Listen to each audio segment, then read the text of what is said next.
Mga kapuso, wala pa rin pong preno ang malakihang taas presyo sa mga produktong petrolyo. Ayon sa Department of Energy, hindi naman agad bababa ang presyo sa mga gasolinahan kahit pinayagan ng Iran na dumaan sa Strait of Hormuz ang mga supply na patungong Pilipinas. Balitang hatid ni Jonathan Andal. Pwedeng trumipli ang presyo ng diesel sa susunod na buwan at sumampa na sa 163 pesos kada litro ang average na presyo. Isa yan sa mga worst case scenario na ipinakita sa Senado ng DepDev o Department of Economy, Planning and Development sakaling umabot sa $200 per barrel ang 180-day average cost ng krudo.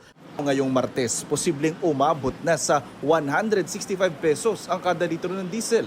Dahil aakyat na naman ng hanggang 19 pesos ang kada litro nito batay sa pagtaya ng mga source sa oil industry. Isa pang nakikita ng DepDev, sisipa ang inflation o bilis ng pagmahal ng mga bilihin.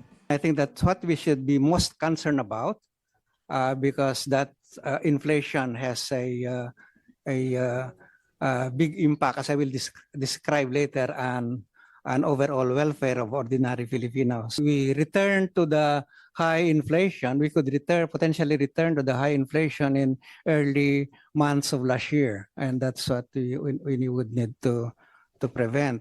Hawak na alas ngayon ng pamahalaan ang pagpayag ng Iran na makapaglayag ang Pilipinas sa Strait of Hormuz kung saan dumaraan ang 20% ng krudo sa buong mundo. Pero paglilinaw ni Energy Secretary Sharon Garin sa kanyang Facebook post, hindi niya mapabababa kaagad ang presyo ng langis sa Pilipinas. Ang nakuha kasi ng Pilipinas sa Iran ay safe at preferential access. Ibig sabihin, mababawasan ang banta na magkaproblema sa supply ng langis ang Pilipinas, mapoprotektahan ng mga barkong papunta sa Pilipinas at masisiguro ang kaligtasan ng mga marinong Pilipino.